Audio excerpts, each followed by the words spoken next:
Now turn to Section 1. Section 1. You will hear a conversation between two friends called George and Nina about a summer music festival.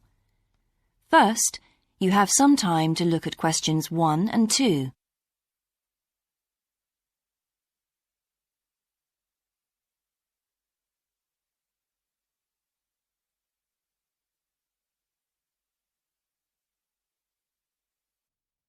Now we shall begin. You should answer the questions as you listen, because you will not hear the recording a second time. Listen carefully and answer questions 1 and 2. Hi, George. Glad you're back. Loads of people have phoned you. Really? I felt just like your secretary. Sorry. I went into the library this afternoon to have a look at a newspaper and I came across something really interesting. What? A book? No, a brochure from a summer festival, mainly Spanish music. Look, I've got it here. Spanish music? I really love the guitar. Let's have a look. So what's this group, Guittarini? They're really good.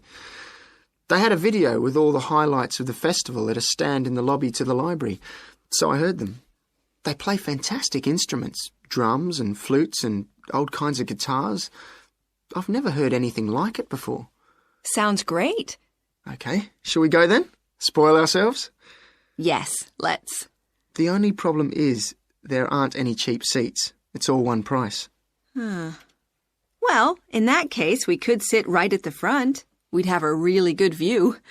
Yeah, though I think that if you sit at the back, you can actually hear the whole thing better.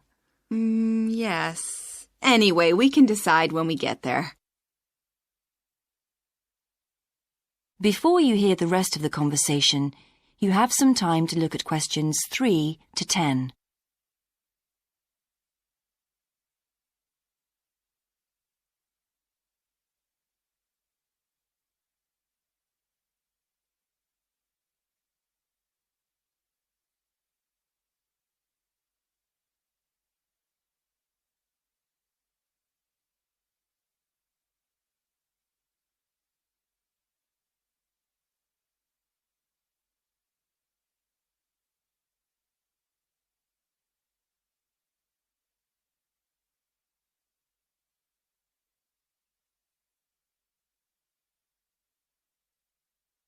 Now listen and answer questions 3 to 10. So will you fill in the form, or shall I? I'll do it. Name, George O'Neill. Address, 48 North Avenue, Westsea. Do you remember our new postcode? Still can't remember it. Just a minute. I've got it written down here. WS6 2YH. Do you need the phone too? Please. I'm really bad at numbers. 01674 553 242. So let's book 2 tickets for Guittarini. Okay. If you're sure $7.50 each is all right. How do you feel about the singer? I haven't quite decided. But I've noticed something on the booking form that might just persuade me. What's that then? Free refreshments. Really? Yes, look here. Sunday, 17th of June. Singer. Ticket, £6, includes drinks in the garden. Sounds like a bargain to me. Yes. Let's book 2 tickets for that. So, what else? I'm feeling quite keen now. How about the pianist on the 22nd of June? Anna Ventura? I've just remembered that's my evening class night. That's okay. I'll just have to go on my own. But we can go to the Spanish dance and guitar concert together, can't we? Yes, I'm sure Tom and Kieran would enjoy that too. Good heavens, £10.50 a ticket. I can see we're going to have to go without food for the rest of the week. We'll need to book 4. Wish we were students. Look, children, students, and senior citizens get a 50% discount on everything. If only. That is the end of Section 1. You now have half a minute to check your answers.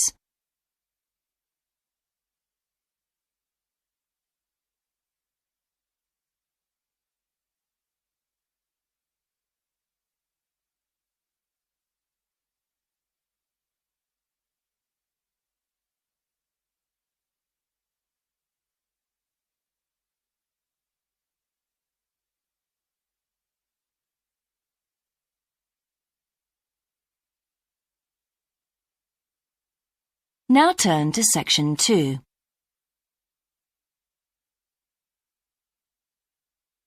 Section 2.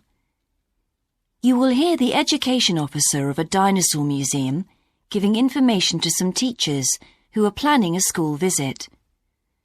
First, you have some time to look at questions 11 to 15.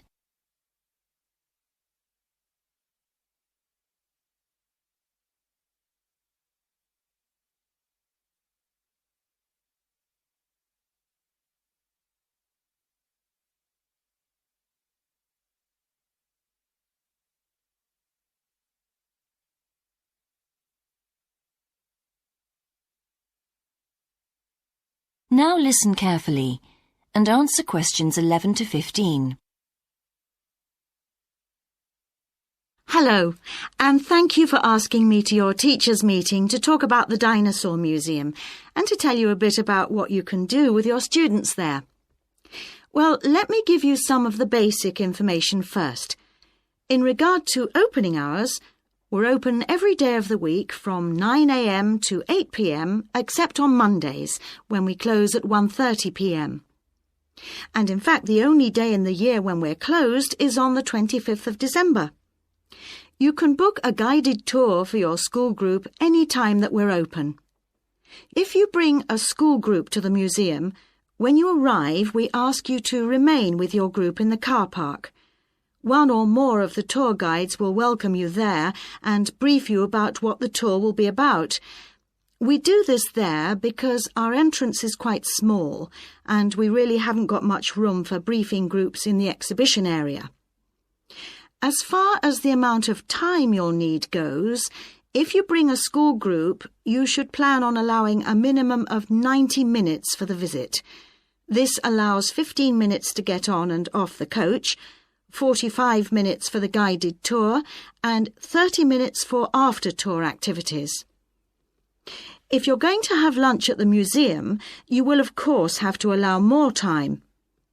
There are 2 cafes in the museum with seating for 80 people.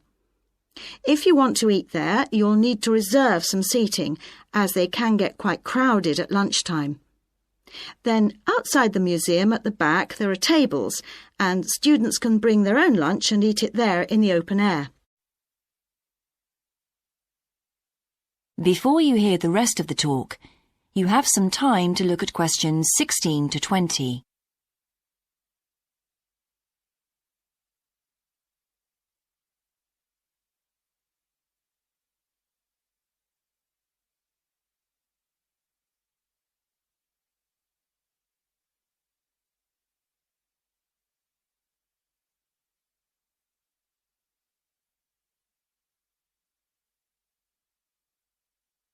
Now listen and answer questions 16 to 20.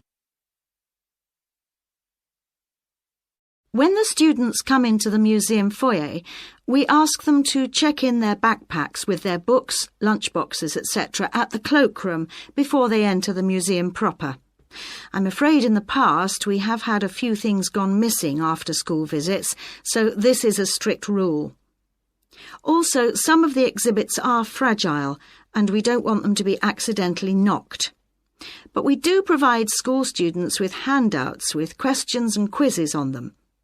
There's so much that students can learn in the museum, and it's fun for them to have something to do. Of course, they'll need to bring something to write with for these. We do allow students to take photographs. For students who are doing projects, it's useful to make some kind of visual record of what they see that they can add to their reports. And finally, they should not bring anything to eat into the museum or drinks of any kind. There are also a few things that students can do after the tour. In the theaterette on the ground floor, there are continuous screenings of short documentaries about dinosaurs which they can see at any time. We used to have an activity room with more interactive things like making models of dinosaurs and drawing and painting pictures, even hunting for dinosaur eggs. But unfortunately, the room was damaged in a bad storm recently when water came in the roof, so that's closed at the moment. But we do have an IT centre where students have access to CD-ROMs, with a range of dinosaur games. These games are a lot of fun, but they also teach the students about the lives of dinosaurs, how they found food, protected their habitat, survived threats, that kind of thing. And I think that's all I have to tell you. Please feel free to ask any questions if you would like to know anything else about. That is the end of section 2. You now have half a minute to check your answers.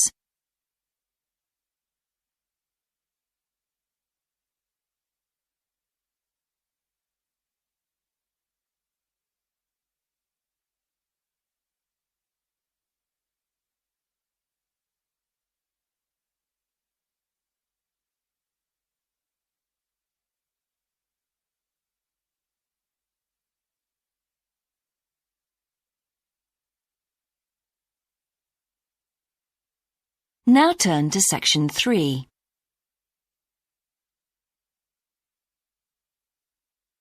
Section 3. You will hear a student called Sandra talking to her tutor about a draft proposal she has written for a competition.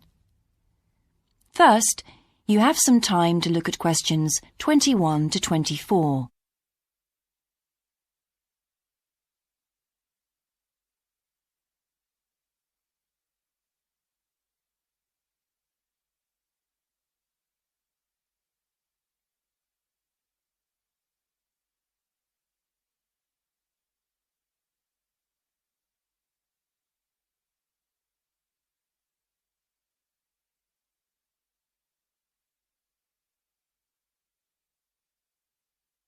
Now listen carefully and answer questions 21 to 24.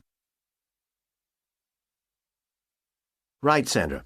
You wanted to see me to get some feedback on your group's proposal, the one you're submitting for the Geography Society field trip competition. Uh-huh. I've had a look through your proposal, and I think it's a really good choice. Oh. In fact, I only have a few things to say about it, but even in an outline document like this, you really have to be careful to avoid typos and problems with layout in the proposal, and even in the contents page. So read it through carefully before submitting it, okay? Will do.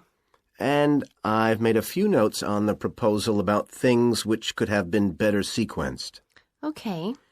As for the writing itself, I've annotated the proposal as and where I thought it could be improved. Generally speaking, I feel you've often used complex structures and long sentences for the sake of it, and as a consequence, although your paragraphing and inclusion of subheadings help, it's quite hard to follow your train of thought at times. Oh, So cut them down a bit, can you? really? Yes, and don't forget simple formatting like numbering. Didn't I use page numbers? I didn't mean that.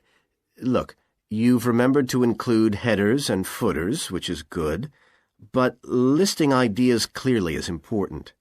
Number them or use bullet points, which is even clearer. Then you'll focus the reader on your main points. I thought your suggestion to go to the Navajo Tribal Park was a very good idea. No, I've always wanted to go there. My father was a great fan of cowboy films and the Wild West, so I was subjected to seeing all the epics, many of which were shot there. As a consequence, it feels very familiar to me, and it's awesome, both geographically and visually. So it's somewhere I've always wanted to visit. The subsequent research I did and the online photographs made me even keener. Before you hear the rest of the conversation, you have some time to look at questions 25 to 30.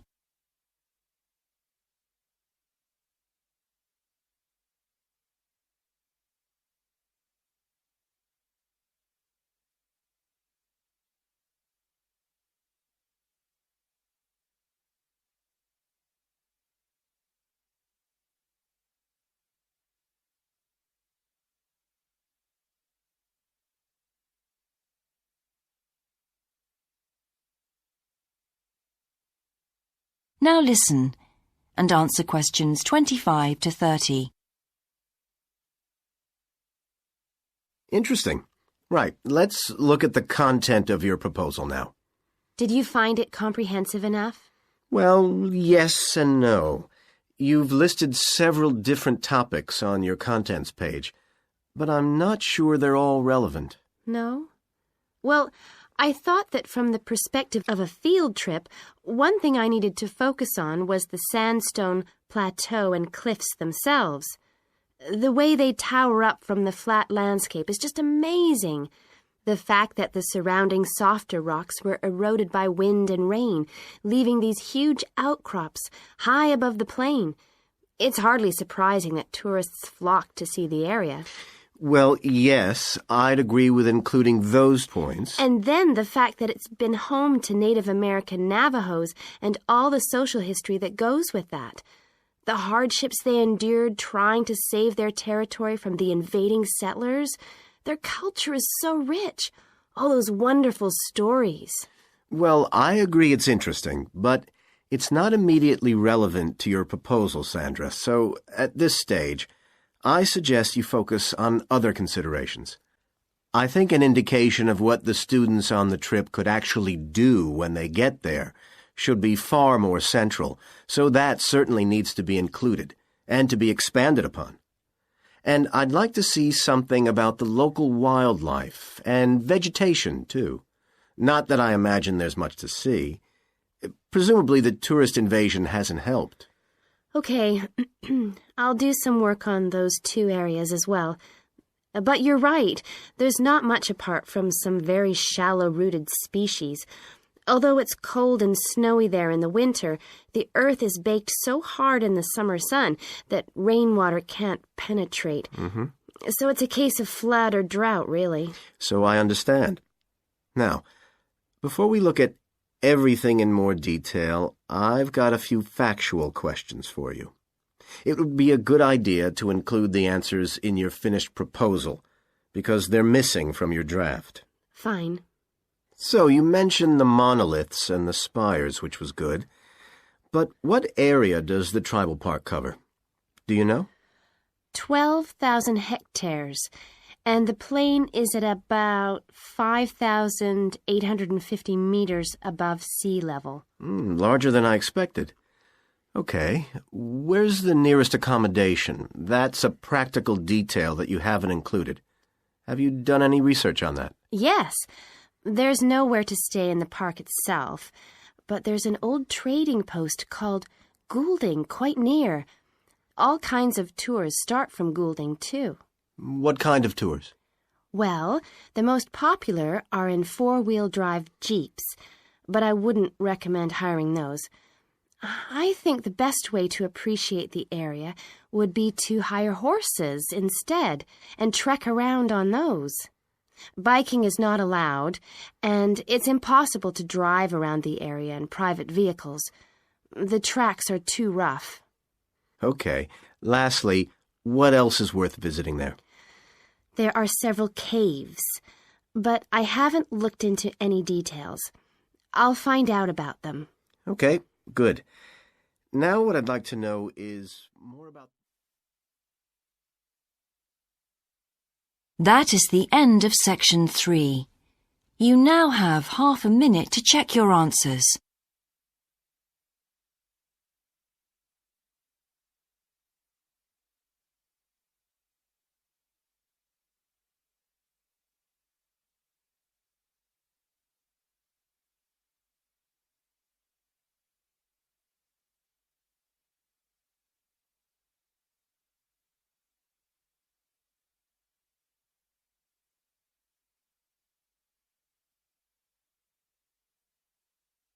Now turn to section 4.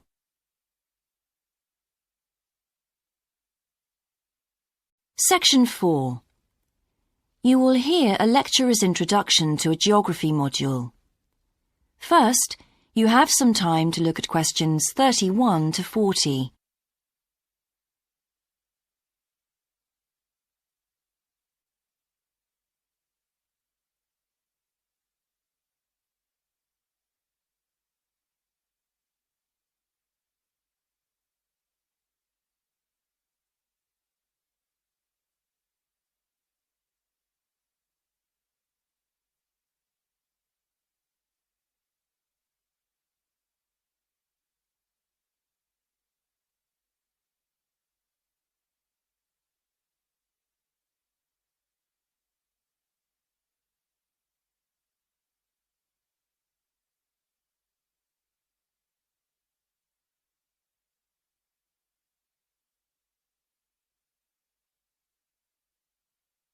Now listen carefully and answer questions 31 to 40. So, welcome to your introductory geography lecture. We'll begin with some basics. Firstly, what do we learn by studying geography? Well, we learn a great deal about all the processes that have affected and that continue to affect the Earth's surface. But we learn far more than that, because studying geography also informs us about the different kinds of relationships that develop between a particular environment and the people that live there. Okay, we like to think of geography as having two main branches. There's the study of the nature of our planet, its physical features, what it actually looks like, and then there's the study of the ways in which we choose to live and of the impact of those on our planet. Our current use of carbon fuels is a good example of that. But there are more specific study areas to consider too, and we'll be looking at each of these in turn throughout the semester. These include biophysical geography, by which I mean the study of the natural environment and all its living things. Then there's topography. That looks at the shapes of the land and oceans. There's the study of political geography, and social geography too, of course, which is the study of communities of people. We have economic geography, in which we examine all kinds of resources and their use, agriculture, for example. Next comes historical geography, the understanding of how people and their environments and the ways they interact have changed over a period of time.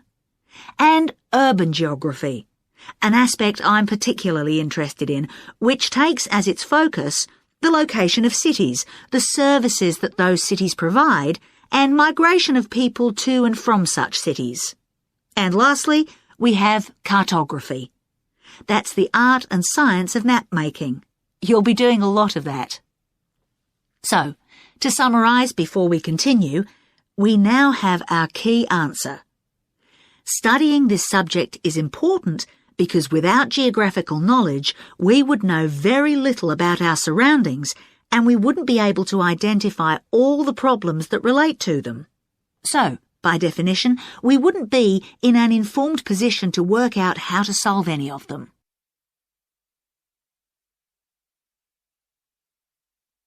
Okay, now for some practicalities. What do geographers actually do? Well, we collect data to begin with. You'll be doing a lot of that on your first field trip. How do we do this?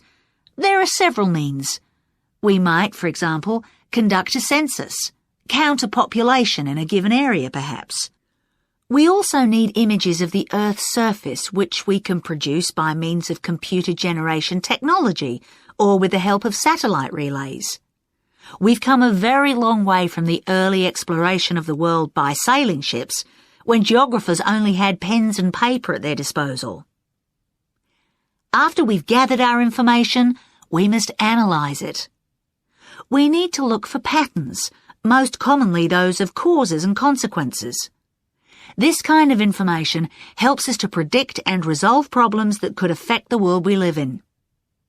But we don't keep all this information confidential. We then need to publish our findings so that other people can access it and be informed by it.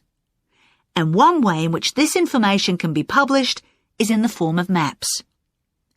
You'll all have used one at some stage of your life already. Let's consider the benefits of maps from a geographer's perspective. Maps can be folded and put in a pocket and can provide a great store of reference when they're collected into an atlas. They can depict the physical features of the entire planet if necessary, or just a small part of it in much greater detail. But there is a drawback. You can't exactly replicate something that is three-dimensional, like our planet, on a flat piece of paper, because paper has only 2 dimensions. And that means there'll always be a certain degree of distortion on a map. It can't be avoided. We can also use aerial photographs, pictures taken by cameras at high altitude above the Earth. These are great for showing all kinds of geographical features that are not easy to see from the ground.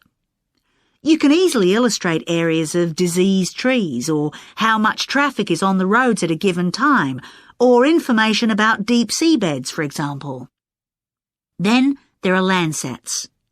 These are satellites that circle the Earth and transmit visual information to computers at receiving stations. They circle the Earth several times a day and can provide a massive information. You'll all be familiar with the information they give us about the weather, for example. So, what we're going to do now is look at a short presentation in which you'll see all these tools. That is the end of section 4. You now have half a minute to check your answers.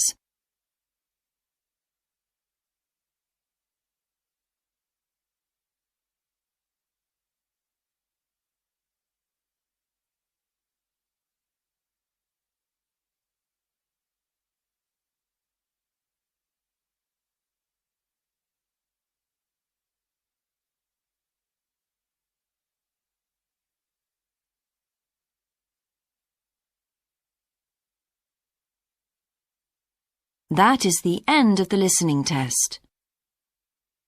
In the IELTS test, you would now have 10 minutes to transfer your answers to the answer sheet.